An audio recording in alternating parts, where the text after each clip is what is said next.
नई दिल्ली के सागरपुर थाने में उस वक्त हड़कंप मच गया जब रेप पीड़िता के वकील से पुलिस बदसलूकी के आरोप लगे। थाने के बाहर वकीलों ने किया जोरदार घेराव, मामला बढ़ा तो 2 पुलिसकर्मी सस्पेंड। लेकिन सवाल अभी बाकी है, क्या सिर्फ सस्पेंशन काफी है या वकीलों की मांग है इससे भी बड़ी कार्रवाई? देखिए पूरी रिपोर्ट।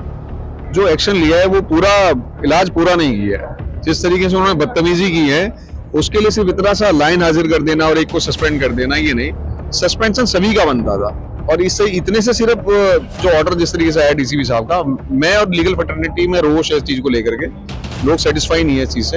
इनका पूरा जिस तरीके से होना चाहिए था, सबको सस्पेंड किया जाना चाहिए था, उसके बाद ही सारी चीजें होनी थी। और बकायदा इसमें पब्लिक अपॉलॉजी भी आनी चाहिए थी, क्योंकि जो वीडियो वायरल हुई है उस वीडियो से 10, 20, 30 नहीं लाखों लाख वकील नाराज है इस चीज को लेकर के। जिस तरीके से उन्होंने छवि को धूमिल करने का काम किया है, उन्होंने वकीलों को नंगा बोला कि आप थाने में नहीं घुस सकते, हमारा संतरी अगर गेट पे रोकना चाहेगा तो कोई घुस नहीं सकता, वकीलों का आना अंदर अलाउ नहीं है, वकीलों को 107-51 में बंद करेंगे। ये सारी चीज किसी भी तरीके से ऐसे पुलिस ऑफिसर्स को 10 बार ये चीज सोचनी चाहिए कि आप किनको बोल रहे हो। आपका और हमारा एक जगह पे आना और जाना है। थाने में आप हमें नहीं रोक सकते और कोर्ट में हम आपको आने दे रहे हैं। तो असली बात ये है कि जो भी चीजें आपको करनी है न्याय प्रणाली के अंदर में रह करके करनी है, लोगों की सेवा के लिए करनी है। और छवि जो भी वकीलों की धूमिल करने का काम करेगा उसका इलाज वकील अच्छे तरीके से करना जानते हैं। तो जो कल जो धरने की बात चल रही है वो भी धरना कितने टाइम तक चलेगा, आप कुछ बता सकते हो उसके बारे में? नहीं, वो एक्चुअल में कॉल ऑफ कर दिया गया है वो फिलहाल। अभी इसमें आगे और भी बात चल रही है, कोऑर्डिनेशन कमेटी में चल रही है और चीजों में चल रही है, तो फिलहाल के लिए वो भी स्थगित एक तरीके से। मैडम का जो भी डिसीजन लेगी वो हमारी कोऑर्डिनेट कमेटी लेगी। जो कोऑर्डिनेट कमेटी की डायरेक्शंस आएंगी हम उस पे फॉलो करेंगे। हाँ, सारी वकील कम्युनिटी उसी हिसाब से चलेगी जिस हिसाब से कोऑर्डिनेशन कमेटी डिसाइड करेगी। तो एज ऑफ नाउ बात इतनी सी है कि ये पूरा डिसीजन नहीं है और ये सही डिसीजन भी नहीं। और वैसे भी ये गलत है ma'am. Actually being a police officials और government servant they should not behave like that.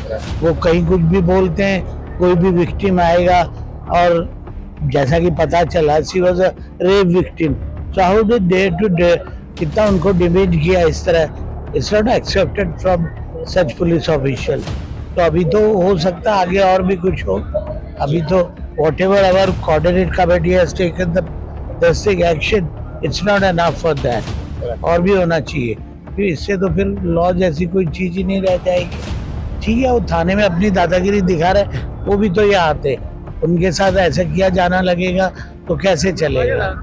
तो this is not fair enough. मतलब जिस तरह से उन्होंने वकीलों की इंसल्ट की है, दिस इज नॉट फेयर। बिल्कुल भी वो ऐसा नहीं बोल सकते, उनका अपना काम है, अपना तरीका अलग है, बट इस तरह वकीलों की बेइज्जती करना, उनको इस तरह गलत अपशब्द इस्तेमाल करना वो जाहिर से गलत है। बिल्कुल, वो भी पढ़े लिखे लोग हैं और इस तरह ऐसे करना इट्स नॉट फेयर एनफ। और पब्लिक के लिए तो गलत ही है। जो भी कहा जाए वो मर्यादा में रह करके किया जाए। जैसी मर्यादा हमें अपनी पता है, एक वकील अच्छे ढंग से जानता है कि उसको थाने में जाना है, किस तरीके से जाना है, किस सलीके से जाना है। इसी तरीके से सलीका उनको पता होना चाहिए। कानून के दायरे में हम भी रह करके काम करते हैं, तो ये सारी चीजें उसी तरीके से देखी जानी चाहिए।